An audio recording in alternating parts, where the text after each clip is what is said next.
ఈరోజు మనం బైబిల్ గ్రంథం నుండి ఒక అంశాన్ని ధ్యానం చేయబోతున్నాం. అదేమిటి అనంటే తెస్సలోనికీయులకు రాసినటువంటి మొదటి పత్రిక 4వ అధ్యాయంలో 2వ వచనాన్ని మనం ఒకసారి చూద్దాం. చూడండి అందరూ కూడా. కాగా మీరు ఎలాగూ నడుచుకుని దేవుణ్ణి సంతోషపరచవలెనో మా వలన నేర్చుకుని ప్రకారముగా మీరు నడుచుకొనుచున్నారు. ఈ విషయంలో మీరు అంతకంతకు అభివృద్ధి నొందవలనని మిమ్మల్ని వేడుకొని ప్రభువైన యేసునందు హెచ్చరించుచున్నాము. చాలండి.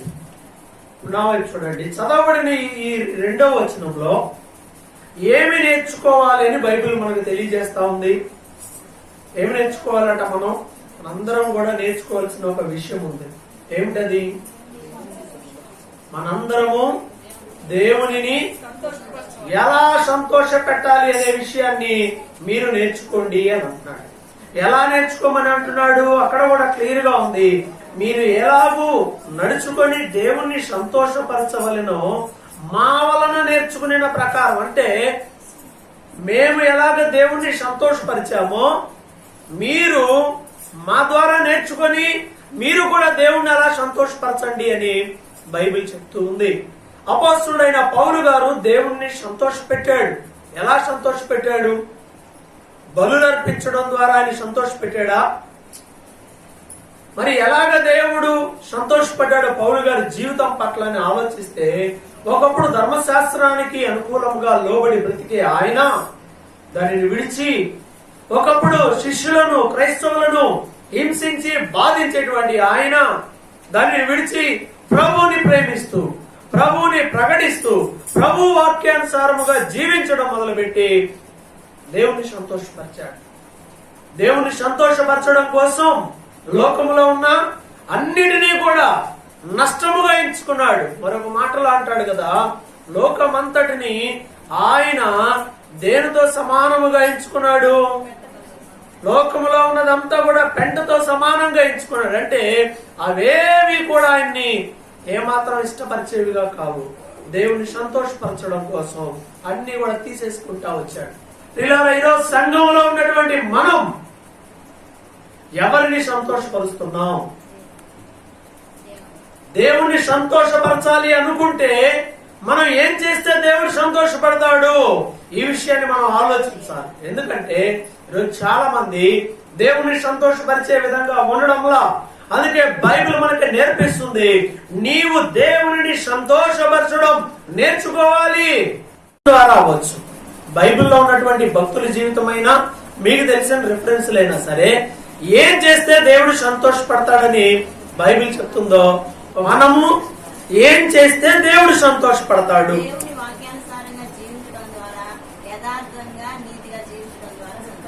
ఏడమ్మా నువ్వు చెప్పిన మాటలు బైబిల్లో ఉండాలి. మనం అన్నయ్య బైబిల్లో ఉండాలి. కరెక్టే, మీరు చెప్పేవన్నీ కరెక్టే. కానీ బైబిల్ అనేది మనకు సుప్రీం లాంటిది. ఇక దీని తర్వాత ఇంకెవరు మాట్లాడటానికి లేదు. ఒకటో సమూయేలు గ్రంథం 15వ అధ్యాయము 22వ వచనం. అందుకు సమూయేలు తాను సెలవిచ్చిన ఆజ్ఞను ఒకడు గైకొనుట వలన దేవుడు సంతోషపడినట్లు ఒకడు దహన బలులను అర్పించుట వలన ఆయన సంతోషించునా? ఆలోచించుము. బలులు అర్పించుట కంటే ఆజ్ఞను గైకొనుటయు పొటేలకు అర్పించుట కంటే మాట వినుటయు శ్రేష్టము. ఇది గుర్తుపెట్టుకోవాలి. ఈరోజు సందర్భానుసారంగా బైబిల్లో దేవుని మనం ఘనపరచడానికి, దేవుని మనం సంతోషపరచడానికి ఏం చేయాలి అని అంటే, ఇక్కడ ఒక మాట మన కోసం రాయబడింది. ఏమిటంట అది? బలి అర్పించడం కంటే, పొట్టేళ్ల కొవ్వు అర్పించడం కంటే ఏమి శ్రేష్టము? మాట వినడం శ్రేష్టం. మాట వినాలంటే మాట వినుట శ్రేష్టము. దేవుడు దేని పట్ల సంతోషపడతాడు? ఆయన ఆజ్ఞలను గైకొనుట వలన ఆయన సంతోషపడినట్లు మరి ఏ విషయంలో కూడా ఆయన సంతోషపడదు. నువ్వేమైనా చెయ్యి, ఆయనకు సంతోషం కలగకపోవచ్చు, కానీ నువ్వు ఆయన మాట విను, దేవునికి ఏం కలుగుతుందట? సంతోషం. ఇప్పుడు దేవుని సంతోషపరచాలి అని అనుకునే వాళ్ళందరూ ఏం చేయాలి? దేవుని యొక్క మాట వినాలి. నువ్వు ఎవరి మాట వింటావు? నువ్వు ఎవరి మాట వింటావు? మన అంతరంగానికి మనకు తెలుసు. ఏదైనా సందర్భం వచ్చాక గొడవ అయిందనుకో, గొడవ అయితే ఫస్ట్ నేను ఫైనల్ గా ఆలోచించే మాట ఏంటంటే ఎవరు చెప్పినా ఇంటం లేదండి అని అంటే, ఇప్పుడు నేనేమంటానంటే ఎవరు చెబితే వింటాడో కనుక్కో, వాళ్ళ ద్వారా చెప్పిద్దాం. అవునా కాదా? ఒక్కొక్కరు చెప్తే వింటారు, ఒక్కొక్కరి మీద ఒక్కొక్కరికి గురి కలిగి ఉంటుంది. మీరు చెప్తే వింటారు అని అంటే వాళ్ళ ద్వారానే చెప్పిస్తే సమస్య పోద్ది. మంచైనా చెడైనా వాళ్ళు చెప్తేనే. మరి నీ జీవితంలో ఫైనల్ ఎవరు? కొంతమంది ఉంటారు, మా అమ్మ చెప్తేనే వింటాను, లేకపోతే నాన్న చెప్తేనే వింటాను, లేదా లోకంలో ఎవరో ఉంటారు మనకి, వీళ్ళు చెప్తే ఖచ్చితంగా వింటారు అనేటువంటి మాట ఉందా? ఉన్నారా లేదా అలాంటి వాళ్ళు? నీ జీవితంలో అలాంటి వాళ్ళు ఉన్నారా లేదా? ఎవరు చెప్పినా విన్నా వినకపోయినా ఎవరో ఒకళ్ళు ఉంటారు, వాళ్ళు చెప్తే ఖచ్చితంగా వింటావా? ఇది నిజమే కదా? ఎవరో ఒకళ్ళు ఉంటారు, అన్న ఉండొచ్చు, తమ్ముడు ఉండొచ్చు, అక్క ఉండొచ్చు, చెల్లి ఉండొచ్చు, ఎవరైనా అవ్వచ్చు, ఫ్రెండ్ అవ్వచ్చు, కొన్నిసార్లు పక్కింటోళ్ళు కూడా అవ్వచ్చు. చెప్పలేం ఎవరికి ఎవరు అనేటువంటి విషయాన్ని. అయితే అవన్నీ ఒక ఎత్తు. అన్నిటికంటే ప్రాముఖ్యంగా మనం కలిగి ఉండాల్సింది ఏమిటి అంటే అలాంగ్ విత్, వాటితో పాటుగా ఉండాలి. అయితే సుప్రీం చివరిదై ఉండాలి. ఎవరు చెబితే వింటారు అనంటే బైబిల్లో మాట చూపిస్తే వింటారు అని నీ గురించి ఒక నమ్మకం కలిగి ఉండాలి. బైబిల్లో ఒక మాట చూపిస్తే ఈమె ఖచ్చితంగా దానికి లోబడుతుంది, ఇతను ఖచ్చితంగా దేవుని సేవకుడు చెప్పిన దేవుని మాటకి, ఇక్కడ పాస్టర్ గారి మాట కూడా కాదు, బైబిల్లో రాయబడినటువంటి దేవుని మాటకి లోబడతారు అనేటువంటి భావన నీ మీద కలిగి ఉంటే ఎంత బాగుంటది కదా. ఒకసారి కుటుంబంలో సమస్య వచ్చినప్పుడు వాళ్ళ నాన్న చెప్తా ఉన్నాడు, వాళ్ళ అమ్మ చెప్తా ఉన్నాడు, అక్క చెప్తుంది, చెల్లి చెప్తుంది, ఇరుగు పొరుగు అందరూ చాలా మంది చాలా చాలా చెప్తా ఉన్నారు. ఎవరు చెప్పినా గాని వింటలేదా అమ్మాయి? నేను వినను, ఎవరి మాట నేను వినను. చివరికి చర్చిలో తీసుకొచ్చారు, మొత్తం అందరు వచ్చారు, అందరు కూర్చొని మాట్లాడుతూ ఉన్నాం. మాట్లాడుతున్నప్పుడు బైబిల్లో 4 మాటలు చూపించి చెప్పి ఇది కరెక్ట్ అమ్మా, బైబిల్ ప్రకారం ఇది కరెక్ట్ అనగానే ఆలోచించి సరే అన్న, చివరికి సరే అన్న నువ్వు చెప్పావుగా అంటే నేను నా మాట కాదు, ఎందుకంటే రేపటి రోజు మరలా సమస్య వస్తే ఆ రోజు పాస్టర్ గారు చెప్పాడు కాబట్టి అనే మాట వస్తుంది అని కాదు. బైబిల్ చెప్తున్నటువంటి మాట పూర్ణ హృదయంతో దీనికి లోబడే మనసు కలిగి ఉంటే అది నీ జీవితానికి ఆశీర్వాదకరంగా ఉంటుంది అని చెప్పినప్పుడు చక్కగా అండి చాలా మంది చూసాను. నేను చిన్నవాడినే వాళ్ళతో పోల్చుకున్నప్పుడు, కానీ చాలా మంది ఆ మాటకి విధేయత చూపించారు. బైబిల్ మాట గురించి చెప్తున్నా, నా మాట గురించి కాదు. దేవుని మాట వినడం వలన ఏమొస్తుందట? దేవుడు సంతోషపడతాడు. దేవుడు సంతోషపడితే నీ జీవితం కూడా సంతోషకరంగానే ఉంటుంది. మనం ఎవరిని సంతోష పెట్టాలని ట్రై చేస్తున్నాం? ఎవరిని సంతోష పెట్టాలని ట్రై చేస్తా ఉన్నాం? మనుషుల్ని సంతోష పెట్టాలని ట్రై చేసే వాళ్ళు ఉంటారు. వాళ్ళ కోసం బైబిల్లో ఒక మాట, గలతీయులకు రాసిన పత్రిక 1వ అధ్యాయము 10వ వచనాన్ని ఒకసారి మనం చూస్తే మనుషులు సంతోష పెట్టాలనుకునే వాళ్ళకి ఒక మంచి మాట ఇక్కడ అపోస్తుడైనటువంటి పౌలు గారు రాశాడు. చూడండి ఆ మాట చూడండి, తొందరగా తీసారే. ఇప్పుడు నేను మనుషుల దయను సంపాదించుకున్న చూచుచున్నానా? దేవుని దయను సంపాదించుకున్న చూచుచున్నానా? నేను మనుషులను సంతోష పెట్టగోరుచున్నానా? నేను ఇప్పటికి మనుషులను సంతోష పెట్టువాడనైతే క్రీస్తు దాసుడను కాకపోదును. పౌలు గారి సంగతి చెప్పేశాడు. ఏమంటారు? 2 ఆప్షన్లు అయినా ఆయనకి. ఒకటి మనుషులను సంతోషపరచుట, రెండవది దేవుని సంతోష పెట్టుట. ఆయన ఏది అనుకున్నాడు? దేవునిని సంతోష పెట్టుట ఎన్నుకున్నాడు. ఎందుకని? మనుషులను సంతోష పెడితే ఏం జరిగిందట? మనుషులను సంతోష పెట్టబోరువాడునైతే క్రీస్తు యేసుకు నేను దాసుడుగా ఉండలేను. నేను మనుషులను సంతోష పెట్టాలని ట్రై చేస్తే దేవుని దాసుడుగా నేను ఉండలేను. అంటే మనుషుల ఇష్టాలు, మనుషుల ఆలోచనలు, మనుషుల కోరికలు కొన్ని సందర్భాల్లో దేవునిని దుఃఖపరిచేవిగా ఉంటాయి. అందువల్ల మన ఫైనల్ డెసిషన్ ఏమిటి అంటే మనం ఎవరిని సంతోష పెట్టాలి? చివరికి దేవుణ్ణి సంతోష పెట్టే విధంగా మనం తీర్మానాలు తీసుకోవాలి. దేవుణ్ణి సంతోష పెట్టే విధంగా మన జీవన విధానం ఉండాలి. మనుషులు బాధపడొచ్చేమో, పర్వాలేదు. కొన్ని సందర్భాల్లో దేవుడు సంతోషపడుతున్నాడా లేదా, ఇది తీర్మానం. మనుషులను సంతోష పెట్టడానికి ప్రయత్నం చేస్తామా? మనం చేయమా? చేస్తామా? ఎవరిని సంతోష పెట్టాలనుకుంటావు? ఇందా చెప్పినట్టుగా ఒక్కొక్కరు సంతోష పెట్టాలనుకుంటా ఉంటారు. తల్లిదండ్రులు సంతోష పెట్టాలనుకునే వాళ్ళు ఉంటారు, భార్యని సంతోష పెట్టాలనుకునే వాళ్ళు, భర్తను సంతోష పెట్టాలనుకునే వాళ్ళు, పిల్లలను సంతోష పెట్టాలనుకునే వాళ్ళు. ఇక ఏమో చెప్పలేమో, లోకంలో ఉన్న వాళ్ళని సంతోష పెట్టాలని జీవించే వాళ్ళు కూడా ఉంటారు. పక్కన వాళ్ళ కోసం బతికే వాళ్ళు, ఎదురింటి వాళ్ళ కోసం బతికే వాళ్ళు కూడా ఉంటారు. సహజమే అది. ఏమో ఈ డ్రెస్ బాగాలేదు నీకని నలుగురు అన్నారు అనుకో, ఏం చేస్తాం? అసలు ఏం బాగాలేదు ఈ డ్రెస్ అని నలుగురు అంటే ఇంకా ఇష్టపడతాం వేసుకోవడానికి? ఏం బాగుంది ఈ ఎర్ర సొక్కా నీకు, ఇష్టపడతామా? ఇష్టపడతాం. కొనుక్కునేటప్పుడు ఏం చేస్తాం? ఎవరికి ఇష్టమై నీకు కొంటాం? వేసుకున్నాక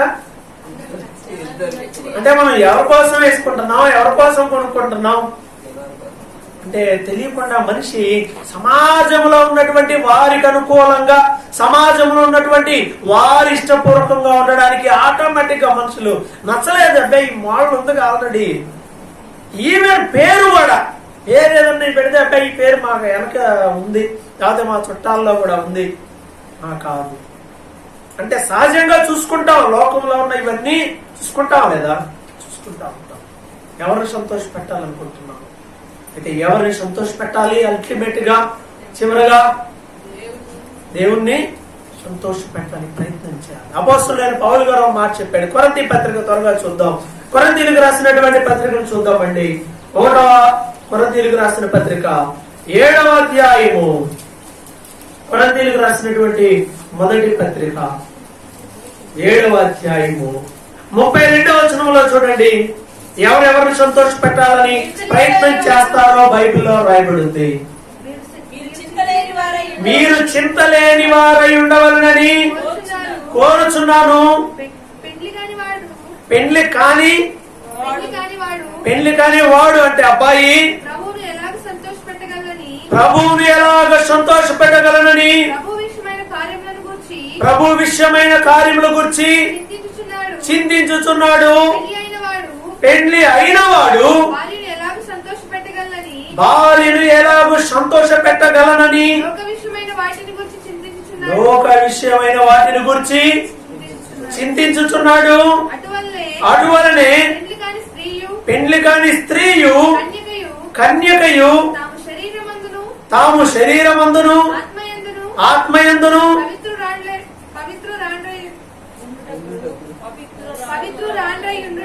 పవిత్రురాండ్రై ఉండుటకు ప్రభు విషయమైన కార్యముల గురించి చింతించుచున్నది గాని పెండ్లి అయినది భర్తను ఎలాగూ సంతోష పెట్టగలనని లోక విషయమైన వాటిని గురించి చింతించుచున్నది. అర్థమైందా? ఇప్పుడు ఇద్దరు కనబడుతున్నారు ఇక్కడ. ఒకటి పెండ్లి అయినవాడు, పెండ్లి అయినది. 2 పెండ్లి కానివాడు, పెండ్లి కానిది. ఇద్దరు కనపడుతున్నారు.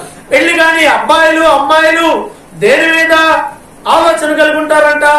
దేవుణ్ణి సంతోష పెట్టాలి, విశ్వాసుల గురించి. దేవుని ఎలా సంతోష పెట్టాలి, ఎలా పవిత్రంగా జీవించాలి అని వీటి మీద చేస్తుంటుంది పెళ్లి కాని అబ్బాయిలకి అమ్మాయిలకి. పెళ్లి అయిన తర్వాత అబ్బాయి ఎవరిని సంతోష పెట్టాలని ట్రై చేస్తున్నాడట? భార్యని ఎలా సంతోష పెడదామా, ఎంత తెస్తే ఏమి సంతోషపడిద్దో, ఏమి తెస్తే సంతోషపడిద్దో, ఏమి చేస్తే సంతోషపడిద్దో. దీనికి ఏమన్నా ఫైనల్ లో ఏమన్నా ఎండింగ్ మార్క్ ఏమన్నా ఉందా? ఇంకా ఉందా? మీరే చెప్తున్నారు లేదని. మీరు తీర్మానం చేసుకున్నారనమాట, దీనికి అంతం లేదని అనుకున్నారా? అలా అనుకుంటున్నావేట. తెలియకుండానే ఒప్పుకున్నా ఒప్పుకోకపోయినా ప్రతి ఒక్కరు కూడా ట్రై చేస్తా ఉంటారు కదా. ఫ్యామిలీలో పిల్లలు, కుటుంబం అవసరాలు అవి తీర్చాలి, అవి చేయాలి, ఇవి చేయాలి, వాళ్ళు ఎలా సంతోష పెట్టాలా అని నాకు తెలిసి majority of the life time దానికే కేటాయిస్తాం. ఉదయం నుంచి రాత్రి దాకా ప్రయాసపడేది ఎవరి కోసం? దేవుని కోసమేనా? దేవుని కోసమే ఏమైనా చేస్తా ఉన్నామా అంటే తప్పదు. ఫ్యామిలీ లైఫ్కి వచ్చినప్పుడు అందరికీ సహజంగా అందరికీ ఉండేదే, ఎవ్వరూ కాదనేది కాదు. కానీ దీనిలో భాగంగా ఒక పోర్షన్, మెజారిటీ పోర్షన్ ని మనం ఏం చేయాలంటే దేవునిని మహిమపరచడానికి, దేవుని సంతోషపరచడానికి మనం చేయాలి. మనం బ్రతకడానికి కొన్ని చేయాలి, కుటుంబ అవసరతల కొరకు చేయాలి. అలాగే దేవుని మహిమపరచడానికి కూడా పెళ్లి అయిన వాళ్ళు ఏం చేయాలట? నేర్చుకోవాలి. నా భార్య కోసం, పిల్లల కోసం, వాటి కోసం, వీటి కోసమే ఓకే, అవన్నీ కొన్ని చేయాలి. ఎలా వీటితో కూడా ఏం చేయాలి? ప్రభువుని సంతోషపరిచే పనులు చేయడానికి మనం కంకణం కట్టుకోవాలి. ఎలా? వీటితో పాటు ఈ పిల్లలకు ఫుడ్ పెట్టాలి, ఇంట్లో ఇవి ఉండాలి, లేకపోతే అవి ఉండాలి, ఖర్చులు ఉండాలి, ఇవి అన్ని చేయాలి. వాటి కోసం చేస్తున్నావే, మరి దేవుని కోసం, దేవుని రాజ్యం కోసం, ఆయన గణపరచడం కోసం ఏం చేస్తున్నాం? ఆయన పరిస్థితి ఎలా ఉంటది? ఆయన పరిస్థితి ఏంటంటే ఉదయం నుండి రాత్రి వరకు ఆరాటమే. ఎవరి కోసం? దేని కోసం? కుటుంబం, లేకపోతే భార్య, పిల్లలు, లేదా ఇంట్లో పరిస్థితులు, ఇబ్బందులు ఏవో ఉంటాయి, ప్రయాసపడతా ఉంటాను. ఇప్పుడు ఇటు సైడ్కి వచ్చేద్దాం. పెళ్లి అయినది, పెళ్లి అయినది అక్కడ రాయబడి అన్నమాట. మరి వాళ్ళ పరిస్థితి ఏమిటి? వాళ్ళు ఎవరు సంతోషపరచాలనుకుంటున్నారంట? నా కోసం ఇంత ప్రయాసపడుతున్నాడు, ఇంత కష్టపడతా ఉన్నాడు కాబట్టి ఆయన్ని సంతోషపరచుదాం. ఆమె ఆయన్ని, ఆయన ఆమెని ఒకరినొకరు సంతోషపరచుకోవడం కోసం ఎంతో చేస్తా ఉన్నారు. మరి వాట్ అబౌట్ గాడ్? దేవుని సంగతి ఏమిటి? కొంతమంది దగ్గర ఇది ఉండదు, కొంతమంది దగ్గర అది ఉండదు. కొంతమంది ఇక్కడ కనీసం రాయబడింది కూడా దీనికి కూడా అతీతులే. కొంతమంది ఆమెను సంతోష పెట్టాలి, పిల్లలు, కుటుంబం ఇవేమీ ఉండవు. ఇంకొంతమంది ఉంటారు ఆయన సంతోష పెట్టాలి, కుటుంబాన్ని సంతోష పెట్టాలి, కుటుంబం కోసం జాగ్రత్తగా బ్రతకాలి అనేవి ఆమె కూడా ఉండవు. అవి కూడా ఉండవు. ఇంకా వాళ్ళ గురించి చెప్పుకునే టైం కాదు ఇది.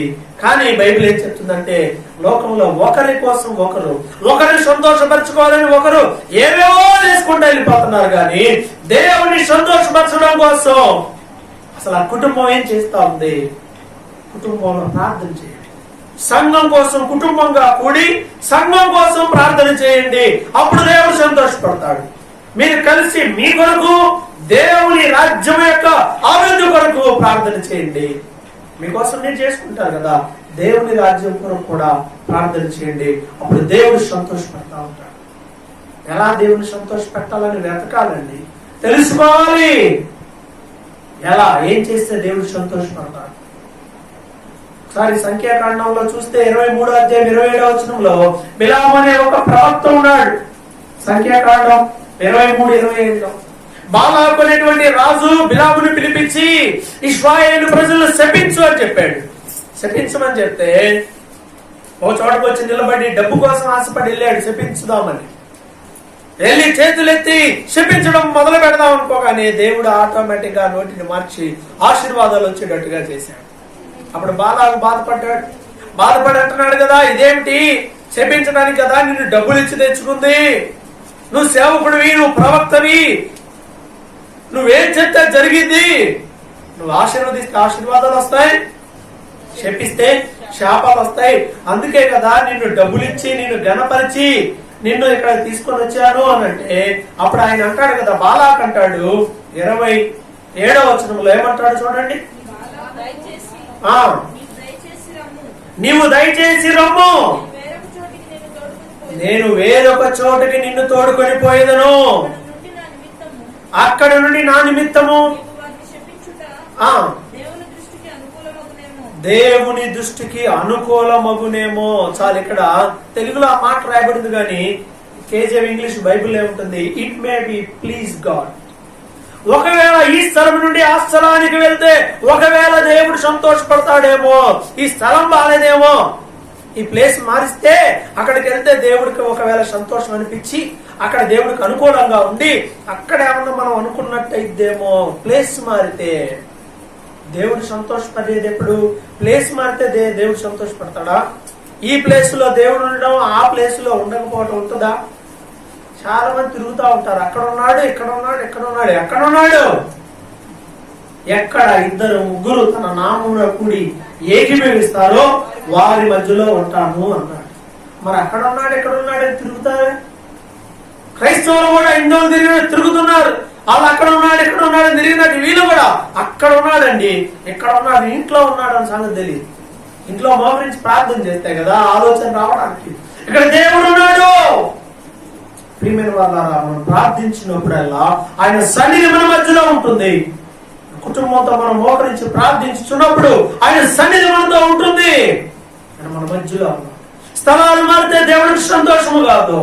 ఎక్కడి నుంచి అక్కడికి వెళ్తే ఒకవేళ దేవుడు సంతోషపడతాడేమో. మారాడు, చాలా స్థలాలు మారాడు. అయినంత మాత్రాన వాళ్ళు అనుకున్నది జరగలేదు. దేవుని సంతోషపరచాలి అనే ప్రయత్నాలు మనుషులు చేయడం. ఈవెన్ దేవునికి ఇష్టడైన మనుషుడు ఎవరు? దేవునికి ఇష్టడైన మనుషుడైన ఒక అతని గురించి బైబిల్లో ఉంటుంది, దావీదు. దావీదు చేసిన దేవునికి ఇష్టం లేని పని, ఈ విషయాన్ని బట్టి దేవుడు బాధపడ్డాడు అనే ఒక విషయం బైబిల్లో రాయబడింది. అదేంటో చెప్పగలరా? ఆలోచించి చెప్పండి. ఈ విషయమును బట్టి దేవుడు సంతోషపడలేదు అనేటువంటి ఒక మాట ఉంది. దేవుడు బాధపడ్డాడు, దేవుడు సంతోషపడలేదు. దావీదు చేసిన ఒక పని ఏమిటది? బత్షెబా విషయము. రైట్, దేవుడు బాధపడ్డాడు, కోపగించాడు, శపించాడు, ఇతను ఒప్పుకున్నాడు. రైట్, ఒకటి చెప్పారు, ఓకే, అది అందరికీ తెలిసిందే. ఇంకొకటి ఉంది, ఇంకొకటి బీటెక్. మరంతే కదా, అద్దళ్ళు. మిగతా వాళ్ళు బైబిల్ రెగ్యులర్ గా చదివేవాళ్ళు. దేవుడు బాధపడ్డాడు దావీదు చేసిన ఇంకో పనికి. దినవృత్తాంతాల గ్రంథము 1వ దినవృత్తాంతాల గ్రంథం 21వ అధ్యాయము 7వ వచనంలో చూస్తే దావీదును సాతానును ప్రేరేపించాడు. ఏం పని చేయడానికి తెలుసా? జనసంఖ్య లెక్కించడానికి. రాజ్యంలో ఎంతమంది జనాభా ఉన్నారో లెక్కించండి. మన రాజ్యంలో, మన పరిపాలనలో ప్రజలు ఎలా డెవలప్ అయ్యారో లెక్కించండి. జనసంఖ్య లెక్కించడం మనకి ఇప్పుడు 10 years ఒకసారి జనాభా లెక్కలు జరుగుతాయి. అలాగే అప్పట్లో కూడా ఎప్పుడో చాలా రేరుగా జరుగుతూ ఉండే. కానీ దావీదుకు ఒక ఆశ కలిగింది, జనసంఖ్య లెక్కించమని సాతానుడు ప్రేరేపించాడంటే తన రాజ్యంలో దురాభిమానం అనే ఒక పాపం పట్టుకుంది. మన దగ్గర ఎంతమంది ప్రజలు ఉన్నారు? ఎంతమంది ఉన్నారు? ఎంతమంది ప్రజలు ఉన్నారు? ప్రియమైన వారు, ఈరోజు చాలా మంది కూడా ఈ జనాభా లెక్కల టైప్ అన్నమాట. ఎంతమంది ఉన్నారు మా దగ్గర, ఎంతమంది వస్తారు మా చర్చికి, ఎక్కడ చూసినా ఈ టీవీలో ఇదేగా వేల మంది. ఇప్పుడు ర్యాంకులు చెప్తారు చూడు, కాలేజీలో వాళ్ళు చెప్తుంటారు 1 1 1 5 5 2 2 3 3 20,000 మంది, 50,000 మంది, 1,00,000 మంది, 30,000 మంది. పరలోకానికి ఎంతమంది వెళ్తారో చెప్పమంటే ఎవరికి తెలుసు? పోయేవాడికి లేదా దేవుడికి మాత్రమే తెలుసు. జనసంఖ్య బేస్ జనాలు కూడా అక్కడికి అంతమంది వెళ్తున్నారట. ఆశ్చర్యంగా దేవుటో. యేసు ప్రభువును చూడటానికి ఆయన పుట్టినప్పుడు ఎంతమంది వెళ్ళారు? లోకంలో ఎంతమంది ఉన్నారు? చాలా మంది ఉన్నారు. పుట్టగానే చూడటానికి దేవుని మాటలు అందుకొని వెళ్ళింది ఎవరు? గొర్రెల కాపర్లే. జ్ఞానులు నిదానంగా వచ్చారు, 2 ఏళ్ళకి వచ్చారు, ఇంచుమించు సంవత్సరం దాటింది వాళ్ళు వచ్చేలేరు. తెల్లారి రాల జ్ఞానుడు. గొర్రెల కాపర్లు వచ్చినప్పుడు పశువుల తొట్టిలో ఉన్నాడు, జ్ఞానులు వచ్చినప్పుడు ఇంట్లో ఉన్నాడు. ఇంట్లో షిఫ్ట్ అయిపోయారు అప్పటికి. కాబట్టి సమయం జరిగిపోయింది. ఏది ఏమైనప్పటికీ పిల్లలు ఆలోచించండి, జనసంఖ్య లెక్కించాడు. మన రాజ్యంలో ఎంతమంది ప్రజలు? ఎక్కువ మంది వచ్చేస్తే లెక్కలు వేసుకొని ఎంతమంది వస్తున్నారని చెప్పుకోవాలా? తక్కువ మంది వస్తే అయ్యో ఎంతమంది వస్తున్నారు అని చెప్పి మనం బాధపడాలా? లెక్కించడం మన పని కాదు. రిజల్ట్ ఎక్స్పెక్ట్ చేయడం మన పని కాదు. చాలా సంవత్సరాలతో నేను కూడా ఆలోచించాను. పరిచయం చాలా కాలం నుండి చేస్తా ఉన్నాం, వాక్యాలు చెప్తా ఉన్నాం, అసలు ఎంతమంది మారారంటావు అని చెప్పి ఆలోచన చేస్తా ఉంటే వారిలో ఉంటున్నారా, ఇక్కడే ఉంటున్నారా అందరూ? ఒకడు ఉద్యోగం వచ్చిందని వెళ్ళిపోతున్నారు, ఒకడు పెళ్లి చేసుకొని వెళ్ళిపోతున్నారు, లేకపోతే వాళ్ళు ఇంకో చోట స్థిరపడాలని వెళ్ళిపోతా ఉన్నారు. వాక్యం విన్న వాళ్ళు అందరూ వచ్చి ఇక్కడ కూర్చోవడం లేదు కదా, అనేక ప్రాంతాల్లో ఉంటున్నారు. సువార్త ద్వారా అనేక మంది ఆశీర్వదించుకునే వాళ్ళు ఉంటారు, సువార్త కూటమి ద్వారా అనేక మంది ఆశీర్వదించుకునే వాళ్ళు ఉంటారు. కాబట్టి నీ జీవితాన్ని దేవుడు ఆశీర్వదిస్తే నువ్వు ఎంత మందికి ఆశీర్వాదకరంగా ఉంటావు అనే విషయాన్ని ఎవరు కూడా లెక్కించలేడు, ఎవరు చెప్పలేడు. కానీ మనుషులు లెక్కేసుకోవటం వల్ల గుర్తుపెట్టుకోండి, ఎప్పుడు కూడా లెక్కలు వేసుకోవద్దు. నేను చేసిన దాన్ని బట్టి అని ఎప్పుడు లెక్కలు వేసుకోవద్దు. మనం దేవునికి బహు అల్పమే చేయగలం, కొంచెమే చేస్తాం. ఆయన మనతో చేసిన దాన్ని పోల్చుకుంటే మనం ఎప్పుడు కొంచెమే. దావీదు జనసంఖ్య లెక్కించినప్పుడు బైబిల్ చెప్తుంది కదా, అక్కడ రాయబడిన మాట చదవండి. ఈ 21వ అధ్యాయము 1వ వృత్తాంతాలు 7వ వచనం. ఈ కార్యము దేవుని దృష్టికి ప్రతికూలమగుట చేత ఆయన ఇశ్రాయేలును బాధ పెట్టాడు. చాలా ఇంగ్లీష్ బైబిల్లో రాయబడి ఉంది, displeased God. It did not pleased God. అది దేవుని సంతోషపరచలేదు. లెక్క వేసుకొని ఇంతమంది రాజ్యము, నేను రాజుని అని లెక్క వేసుకోవడం దేవునికి సంతోషం కలగలేదు. ఏమైందంట, దాని పర్యావసనం ఏమిటి? ఇశ్రాయేలీయులను దేవుడు బాధ పెట్టెను. తప్పు చేసింది ఎవరు? లెక్కేసింది ఎవరు? దావీదు. దాని పర్యావసనం ఎవరికి వచ్చింది? ఇశ్రాయేలీయులు అందరికి కూడా వచ్చింది. కొన్ని సందర్భాల్లో కుటుంబంలో బాధ్యత కలిగిన స్థానంలో ఉన్నప్పుడు, సంఘంలో బాధ్యత కలిగిన స్థానంలో ఉన్నప్పుడు మనం చేసే పొరపాట్లు ఎవరికి ఉంటున్నాయి? అందరికీ ఉంటుతాయి. కరోనా ఫ్యామిలీ మొత్తానికి అంటుంది, నష్టం జరుగుతుంది, దేశానికి నష్టం జరిగింది. దావీదు చేసిన పాపము, దావీదు చేసిన జనలెక్క దేవుని బాధ పెట్టినప్పటికీ అతనిలో ఉన్న పశ్చాత్తాపము, అతనిలో ఉన్న ఒప్పుకోలు, అతనిలో ఉన్న యథార్థమైన హృదయము ఏం చేసిందట? దేవుణ్ణి సంతోషపరిచింది. ప్రియమైన వాళ్ళారా, ఒకవేళ నువ్వు పాపము చేసి దేవుడిని బాధ పెట్టిన వ్యక్తిగా ఉండొచ్చేమో గాని నీ పాపం నువ్వు ఒప్పుకున్నప్పుడు, దాన్ని విడిచిపెట్టినప్పుడు దేవుడు ఏం చేస్తాడు? సంతోషపడతాడు. నువ్వు దేవుణ్ణి సంతోషపరచాలి అంటే నీ పాపమును ఒప్పుకొని విడిచిపెట్టు, అప్పుడు నువ్వు ఆశీర్వదించబడతావు. రోజు మనుషులు దేవుణ్ణి సంతోషపరచాలన్న ఉద్దేశంతో భక్తి చేయకుండా ఉంటున్నారు. కాబట్టి పిల్లరా, మనం నేర్చుకోవాలి దేవుణ్ణి సంతోషపరచడం. ఇశ్రాయేలీయులు ఎందుకు చనిపోయారో తెలుసా? దేవుణ్ణి సంతోషపరచలేదు కాబట్టి. కొరింథీ పత్రికలోనే 1వ కొరింథీయులకు రాసిన పత్రిక 10వ అధ్యాయము 5వ వచనాన్ని ఒకసారి చూడండి. అయితే వారిలో ఎక్కువ మంది దేవునికి ఇష్టలుగా ఉండకపోయిరి గనుక అరణ్యంలో సంహరింపబడి. 1వ కొరింథీలో ఈ మాట రాయబడింది. 10వ అధ్యాయం 5వ వచనం. వారిలో అనేకులు దేవునికి ఇష్టలుగా ఉండలేకపోయిరి. They did not please God. వారు దేవుని సంతోషపరచలేదు. అందుకే ఏమైపోయారు? అరణ్యంలోనే సంహరించబడ్డారు. నువ్వు దేవుని సంతోషపరుస్తున్నావు నీ మాటలు బట్టి, నీ క్రియలు బట్టి, నీ ప్రవర్తన బట్టి. నువ్వు దేవుని సంతోషపరచలేకపోతే నీ జీవితంలో ప్రయోజనం ఏమీ లేదు.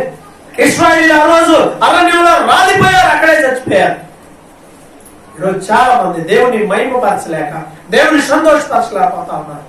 అలాంటి వాళ్ళు చచ్చిపోయిన సుఖమే ఏమీ లేదు, ఉపయోగం ఏం లేదు. ఉన్నా కూడా దేవుని మహిమపరచినప్పుడు ఎందుకు బ్రతకాలి చెప్పండి?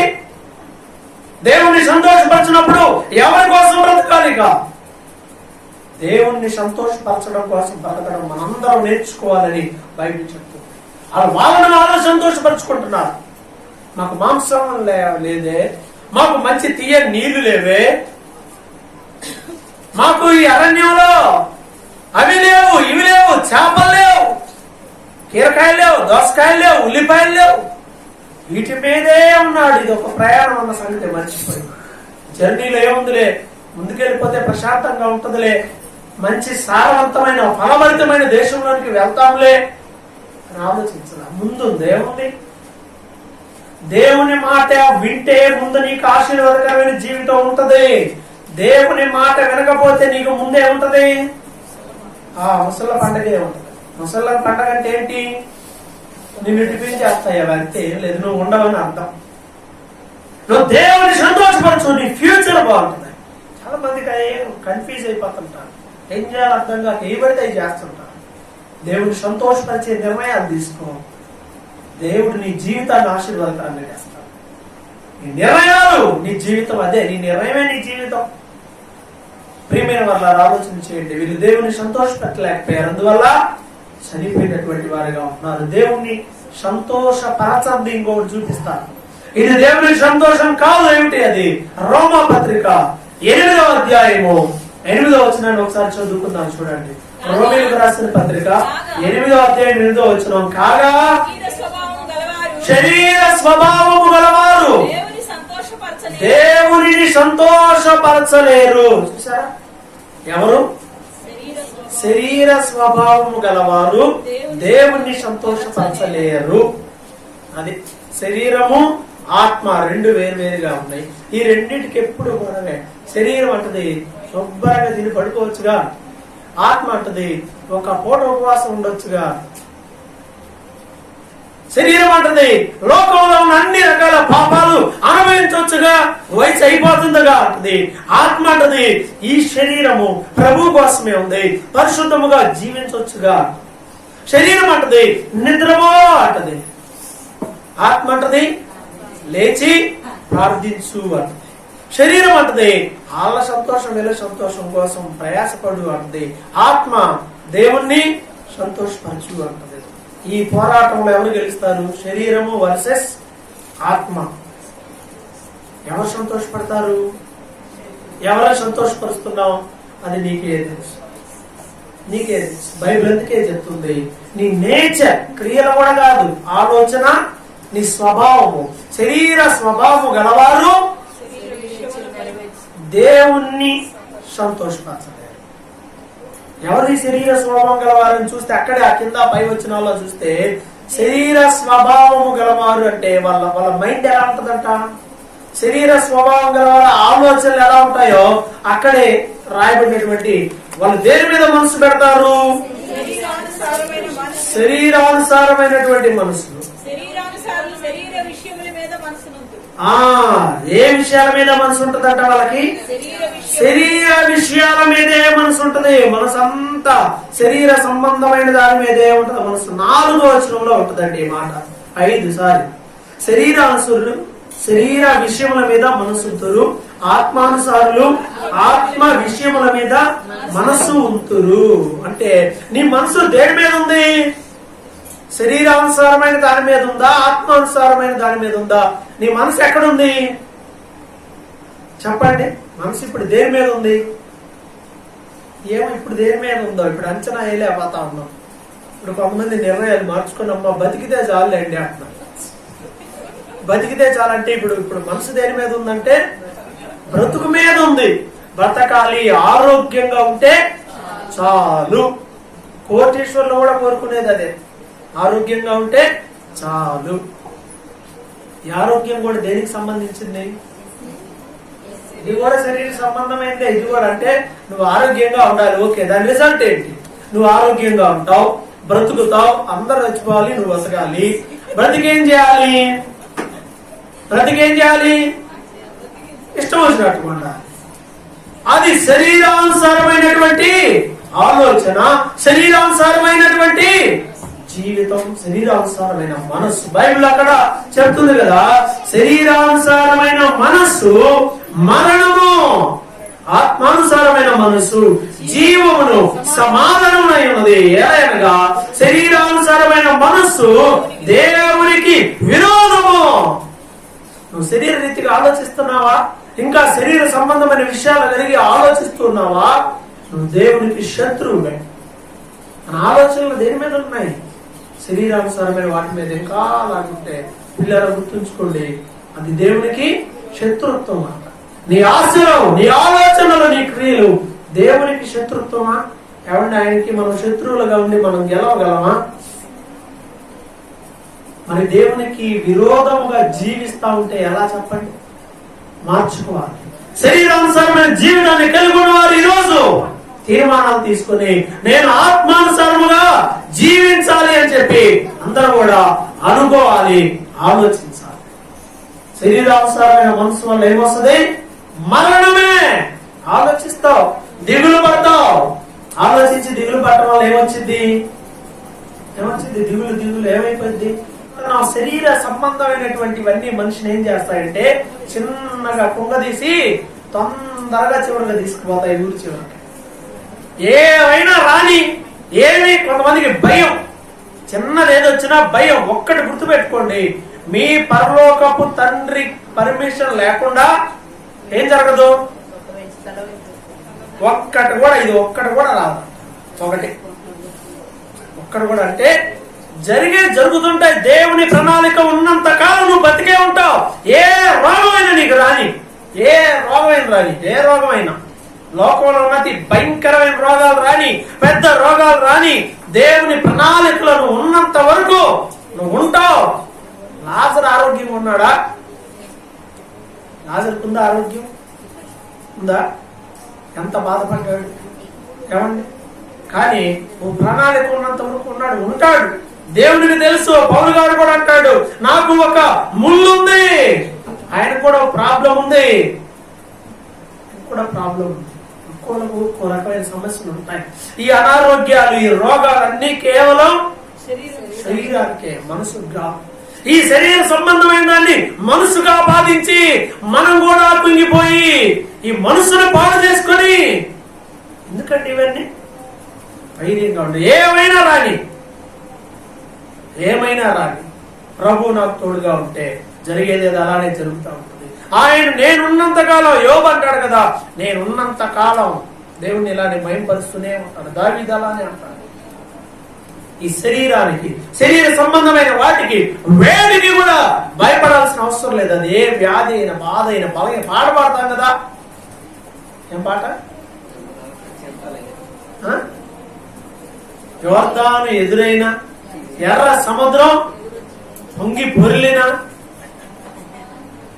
పొర్లిన ఆ వ్యాధులైనా, బాధలైనా, రోగాలు నన్ను చుట్టూ ముట్టినా, ఒకటి కాదు రోగాలు చాలా చుట్టూ ముట్టినా, ఏం జరిగినా ఏమైపోతాం? ధైర్యంగా ఉంటాం. నేర్చుకోవాలి కదా, దేవుని కోసం బ్రతకడం నేర్చుకోవాలి. దానికి అవసరమైన ట్రీట్మెంట్ ఏంటో అది ఇవ్వాలి. ఇంకంతే. వస్తుంటాయి, పోతా ఉంటాయి.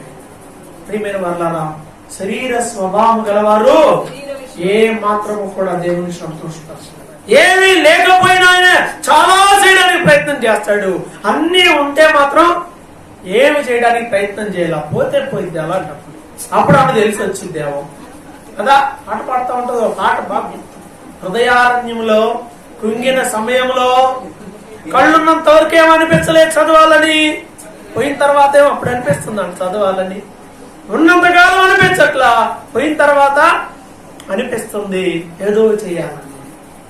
ఈరోజు అలాంటి పరిస్థితుల్లో మనం ఎవరు ఆరోగ్యంగా ఉన్నప్పుడే, ఆశీర్వాదకరంగా ఉన్నప్పుడే, శరీరానుసారమైన వీటన్నిటిని జయించి ఆత్మానుసారంగా మనం జీవించడం నేర్చుకుందాం. శరీరానుసారమైనటువంటి ఈ జీవితం ఏం చేస్తుందట?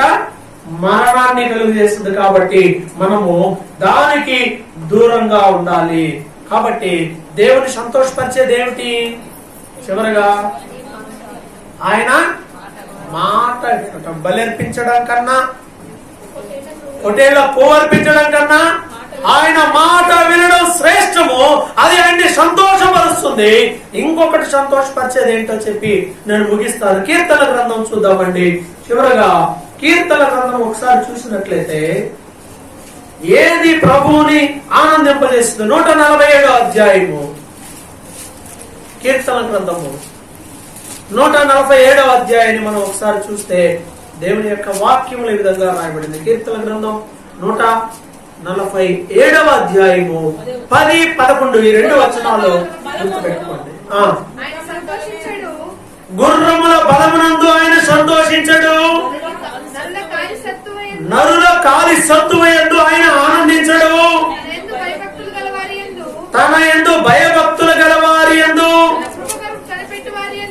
తన కృప కొరకు కనిపెట్టు వారి యందు యెహోవా ఆనందించువాడై ఉన్నాడు. దేని పట్ల ఆయన ఆనందిస్తాడంట? తన యందు భయభక్తులు కలిగి ఉన్నాడు. దేవుడు అంటే భయం, దేవుడు అంటే భక్తి. ఎవరికైతే ఉంటుందో వారి పట్ల దేవుడు సంతోషపడతాడు. ఆయన కృప కోసం ఎవరైతే కనిపెడతారో వారి పట్ల దేవుడు సంతోషపడతాడు. ప్రతి దినము ప్రభు యందు భయభక్తులు కలిగి ఉంటున్నావా? దేవుని యందు భయభక్తులు ఉంటే పాపము నీలో చేరకుండా పరిశుద్ధమైన జీవితాన్ని కలిగి ఉండడానికి ప్రయాసపడతారు.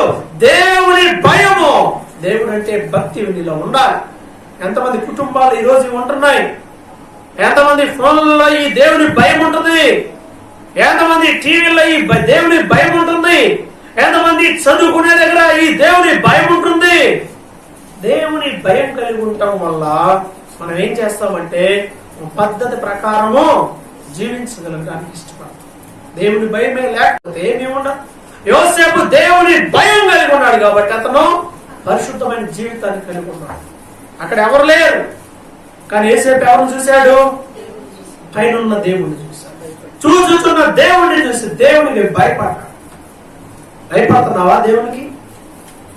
ఆయన యందు భయభక్తులు కలిగి ఉండి ఆయన కృప కోసం కనిపెట్టాలి. దేవుని కృప కోసం. అవును, ఆయన ప్రభు దగ్గరికి ఆయన కృప కోసం ప్రయాసపడాలి. పౌలు గారు అంటాడు కదా, నేనేమై ఉన్నాను అదంతా ఆయన దయ, ఆయన కృప అంటాడు కదా. బలహీనమైపోయాడు, అనారోగ్యం వచ్చింది, శరీరం మీద ముళ్ళు వచ్చింది, వేడుకుంటున్నాడు ప్రభు దగ్గర, ప్రభువా తొలగించు తొలగించు తొలగించు. అప్పుడు ప్రభు చెప్పాడు, ఏమని చెప్పాడు? నా కృప నీకు చాలు, నా కృప చాలు కదా. అలా ఉంటే ఏమైంది? దేవుని కృప ఉంటే ఉన్నది అలానే ఉంటుంది. దేవుని కృప ఉంటే అది అలాగనే ఉంటది. జరిగే అన్ని జరుపుకుంటా పోతాయి. నీ జీవితంలో ఎలాంటి ముళ్ళు ఉన్నప్పటికీ దేవుని కృప ఉంటే అలా జరిగే అన్ని జరుపుకుంటా పోతుంది. ఈలోపు జీవితం అయిపోయింది హ్యాపీగా. ఆయన కృప చాలు. ఆయన కృప కోసం కనిపెట్టుకుంటున్నావా? ఆయన ఏదో భయభక్తులు కలిగి ఉంటున్నాయో ఆయన కృప కోసం కనిపెట్టుకుంటున్నాయో. సమయం అయింది. ఆయన తీయగానే ఒక మంచి మాట వచ్చింది. ఆ మాట కూడా చెప్పి ముగిస్తాను. చివరి మాట ఇర్మియా గ్రంథము 9వ అధ్యాయము స్పీడ్కి 24వ వచనంలో చూస్తే ఇక్కడ కూడా దేవుడు ఎలా ఆనందపడతాడనే మాట ఇక్కడ రాయబడింది. ఇర్మియా 9:24 పాత నిబంధనలో 636వ పేజీ. అతిశయించువాడు దేనిని బట్టి అతిశయింపవలనగా భూమి మీద కృప చూపుచు నీతి న్యాయములు జరిగించుచున్న యెహోవాను నేనే అని గ్రహించి నన్ను పరిశీలనగా తెలుసుకొనుట బట్టియే అతిశయింపవలెను, అట్టి వాటిలో నేను ఆనందించువాడునని యెహోవా సెలవిచ్చుచున్నాడు. దేని బట్టి దేవుడు ఆనందిస్తాడట? ఏం చేయాలంట మనం? రాయబడిన మాట ఏమిటి అంటే, భూమి మీద కృప చూపిస్తూ నీతి న్యాయాలు జరిగించేది దేవుడే అని మనం గ్రహించాలి. ఎవరు? దేవుడే. నీతి న్యాయం ఇవన్నీ జరిగించేది ఎవరు? దేవుడే అని మనం గ్రహించి ఎవరిని పరిశీలనగా చేయాలట? నన్ను పరిశీలనగా తెలుసుకొనుట బట్టియే. ఎవరిని బాగా పరిశీలించి తెలుసుకోవాలి? ఎవరిని పరిశీలించావా? దేవుణ్ణి బాగా పరిశీలించారా? దేవునికి ఏది ఇష్టమైందో ఆలోచన చేశారా? తెలుసుకున్నారా? ఎలా తెలుస్తుందండి నేను దేవుణ్ణి పరిశీలించాలంటే? బైబిల్లో ఆయన మాటలు, ఆయన క్రియలు, ఆయన తీర్పులు, ఆయన ఉద్దేశాలు, దేవుని మనసంతా కూడా ఎక్కడుంది? ఇప్పుడు బైబిల్ గ్రంథంలో క్లియర్ గా రాయబడి. నువ్వు ఈ బైబిల్ని చదివితే ఏం తెలుస్తుంది నీకు? దేవుని మనస్సు తెలుస్తుంది. దాని ప్రకారం నువ్వు ఉండడానికి తీర్మానం తీసుకుని ముందుకెళ్ళచ్చు. బైబిల్ అదే చెప్తుంది, నన్ను పరిశీలనగా తెలుసుకున్నట్టు బట్టియే అతిశయింపవలెను, అట్టి వాటిలో నేను ఆనందిస్తాను. ఎవరిని బాగా డీప్ గా తెలుసుకోవాలి? మీ ఆయనకి ఏ కూరలు అంటే ఇష్టం?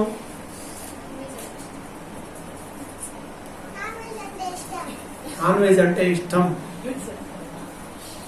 ఏదో ఇష్టాలు ఉంటాయి కదా, కొన్ని తెలుసుకుంటాం కదా. కొంతకాలం మనతో ఉండాలి అంటే వాళ్ళ ఇష్టాలు, వాళ్ళ కష్టాలు, వాళ్ళకి ఏమి నచ్చుతాయో ఏమి నచ్చవో అవన్నీ తెలుసుకుంటున్నావు. మరి దేవునికి ఏది ఇష్టమో, దేవునికి ఏది ఇష్టం కాదో తెలుసుకున్నామా? తెలుసుకోవాలి. It takes time. ఎలా? బైబిల్ చదవటం ద్వారా తెలుసుకుంటాం. చదువుతున్నారా? దేవుణ్ణి కూడా తెలుసుకుంటున్నావా? మేము ఆయన్నే తెలుసుకుంటావా? తెలుసుకోవాలి. నన్ను తెలుసుకోవట్లేదని అత్త బాధపడుతుంది, నన్ను పరిశీలించట్లేదని కుటుంబ సభ్యులు బాధపడతా ఉంటారు, నన్ను పరిశీలించి మా ఆవిడ నాకు అనుకూలంగా ఉండట్లేదే అని ఆయన బాధపడుతుంటాడు, మా ఇంట్లో నేను అట్లా ఉండేదాన్ని నాకు ఇక్కడ ఇలా లేదే అని భార్య కూడా బాధపడతా ఉంటది. అందరూ నన్ను నువ్వు అర్థం చేసుకోవడం లేదు. సమస్య ఏంటో తెలుసా? ఏళ్ళు ఇలానే ఉంటుంది, ఇద్దరు ఇలానే నిలబడుతున్నారు. నీ తప్పు, నీ తప్పు, నువ్వే నన్ను అర్థం చేసుకోవట్లేదు, నువ్వే నన్ను అర్థం చేసుకోవట్లేదు.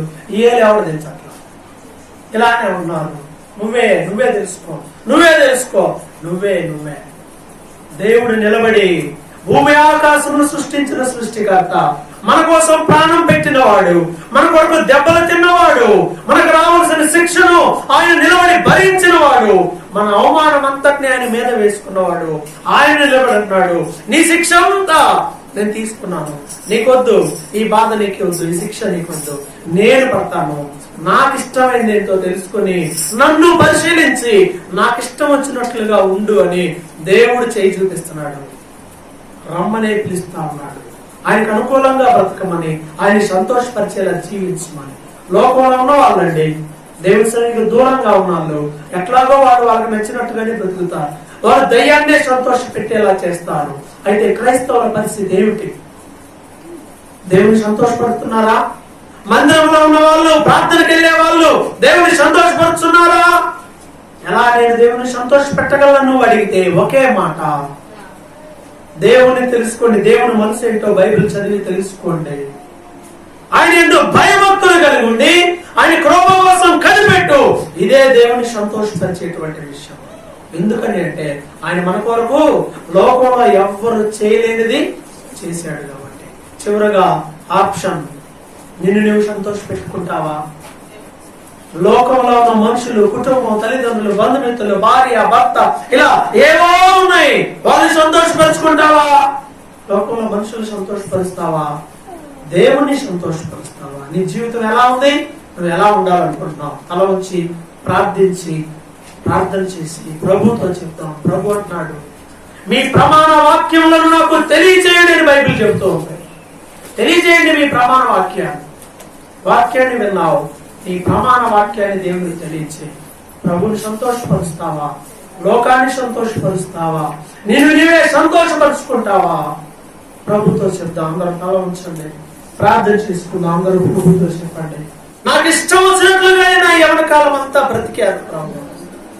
యథార్థంగా చెప్పండి, ప్రార్థన చేసే సమయం నోరు మూసుకొని ఉండవు. నీ ప్రమాణ వాక్యంలో తెలియజేయమని బైబిల్ చెప్తుంది. ఏది?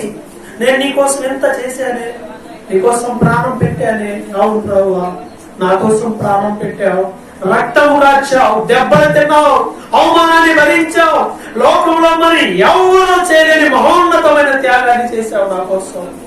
అయితే నేను నీకోసం నిలబడలేదు ప్రభువా, ఇది వాస్తవం ప్రభువా, నీకోసం నేను నిలబడటం లేదు. నన్ను నేను సంతోష పెట్టుకోవాలనుకుంటున్నాను, లోకాన్ని సంతోష పెట్టాలనుకుంటున్నాను, మనుషులను సంతోష పెట్టాలనుకుంటున్నాను, కుటుంబ సభ్యులను సంతోష పెట్టాలనుకుంటున్నాను, భార్య, భర్త, పిల్లలు, బంధువులు, స్నేహితులు, ఇరుగు పొరుగు వారు, ఈ జీవిత కాలం అంతయు వారిని వీరిని సంతోష పెట్టడంతోనే ఈ సమయం అంతా అయిపోయింది ప్రభువా. లేదు ప్రభువా, ఇక మీద నిన్ను నేను సంతోష పెడతాను, నీ మనసు తెలుసుకుంటాను ప్రభువా. దేవుడితో చెప్పండి, నీ మనసు తెలుసుకుంటాను, నీ వాక్యాన్ని శ్రద్ధగా చదువుతాను ప్రభువా. అయ్యా, లోకంలో ఉన్న పాపం నాకొద్దు, ఈ శరీరానుసరమైన మనసు నాకొద్దు ప్రభువా. ఇది నిన్ను బాధ పెట్టేది, ఇది మరణానికి దారి తీసేది, ఇది నాకు వద్దు ప్రభువా. నిన్ను సంతోషపరిచే జీవితం నాకు కావాలి. అయ్యా, నేను బలహీనుడనే ప్రభువా, నేను బలహీనురాలను ఆయన. నేను అనుకుంటున్నాను కానీ ఉండలేకపోతా ఉన్నాను, ప్రయత్నం చేస్తున్నాను కానీ సఫలం కాలేకపోతా ఉన్నాను ప్రభువా. నన్ను క్షమించండి, నాకు సహాయం చేయండి ప్రభువా. నీ శిలువ రక్తంలో నన్ను కడగండి, నీ పరిశుద్ధమైన జీవితాన్ని నాకు దయచేయండి. నిన్ను కనపరిచే జీవితం, నిన్ను సంతోషపరిచే జీవితాన్ని నాకు ఇవ్వండి ప్రభువా. మనుషులను సంతోష పెట్టి నీకు దాసుడుగా ఉండలేని పరిస్థితి, మనుషులను సంతోష పెట్టి నీ దాసురాలుగా నేను ఉండలేకపోతున్నాను. నాకొద్దు ప్రభువా ఈ జీవితం, మనుషులను సంతోష పెట్టే ఈ జీవితం నాకొద్దు. నేను సంతోష పెట్టే జీవితాన్ని నాకు దయచేయండి. మీరైతే మిమ్మల్ని మీరు సంతోష పెట్టుకోలేదు, నా కోసం ఈ లోకానికి వచ్చి ఎంతో గొప్ప త్యాగం చేశారు, ప్రాయచిత్త బలియాగమయ్యారు. ఆయన నా కోసం నాకు శక్తిని దయచేయండి. ప్రభువా, ప్రార్థించుతున్న ప్రతి బిడ్డ మీదకి నీ పరిశుద్ధాత్మను పంపించాం. మమ్మల్ని మేము సంతోష పెట్టుకునే వారముగా కాక నిన్ను సంతోష పెట్టేవారముగా, నీ రాజ్యము కోసం ప్రయాసపడేవారముగా మమ్మల్ని అందరినీ చేసి ఈ ఆత్మతో నింపి నడిపించండి. చేసిన తీర్మానాల ప్రకారం, చెప్పబడిన ప్రమాణ వాక్యాల ప్రకారం బ్రతకడానికి మా అందరికీ నీ ఆత్మ సహాయాన్ని దయచేయమని యేసుక్రీస్తు నామములో ప్రార్థిస్తున్నాము తండ్రి. ఆమేన్.